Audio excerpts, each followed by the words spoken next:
Well, another tropical storm is churning in the Atlantic, packing winds of up to 65 miles an hour. Forecasters say it's too early to predict Tropical Storm Lee's path, but it is expected to intensify into a Category 4 hurricane as it approaches the Caribbean.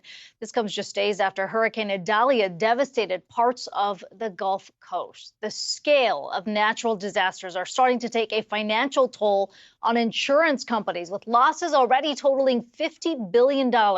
According to reinsurer Swiss Re, that is the second highest in history.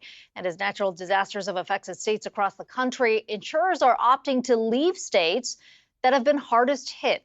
To dive into this more, we've got Sean Kevelighan. He is CEO of the Insurance Information Institute. Sean, it's good to talk to you today. Between the wildfires in Hawaii, the number of hurricanes we have seen in the South, it certainly feels like it has been a really busy summer of natural disasters. What's been the conversation among insurers as these losses continue to mount?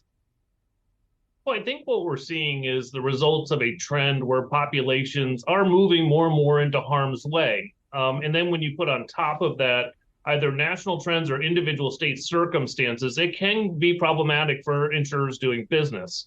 You have that overall national trend of inflation that you've been talking about here, and that for insurance perspective, replacement costs year over 3 years, right? The new normal year over 3 years, homeowners insurance replacement costs are up 55%.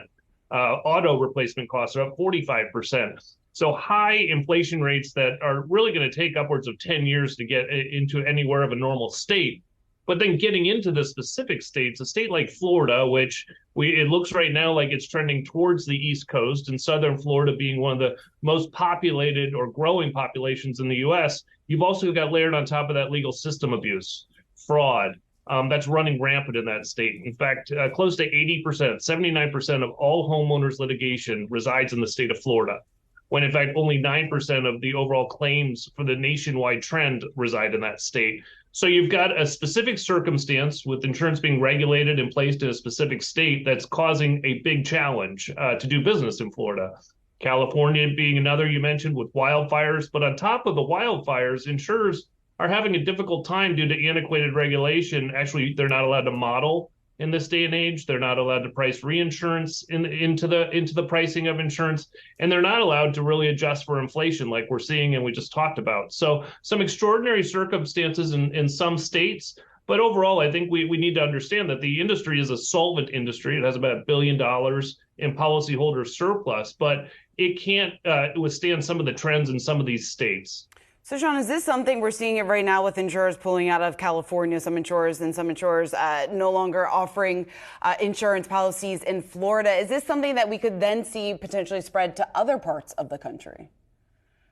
Well, absolutely. I mean, in the case of the legal system abuse, now that Florida has actually passed some reforms, even though the system got about 280,000 cases dumped into it in the 3 days between when the legislation was passed and then signed into law, we're actually saying, Florida is a state coming near you. In fact, we're seeing trends that a state like Georgia might be vulnerable to more legal system abuse. We're seeing erosion in some of the reform that's passed in other states like Michigan and potentially Texas.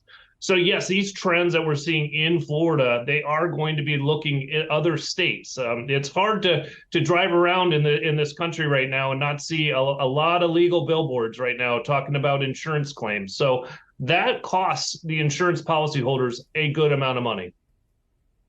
Sean, I know in the past we've talked about modeling for insurance and how closely that's tracking. We've heard over and over that the natural disasters we're seeing, whether there's wildfires or hurricanes, the scale and the intensity are changing rapidly. I'm curious how closely that's tracking with the modeling that exists for insurers. And is that updated modeling part of the issue as well?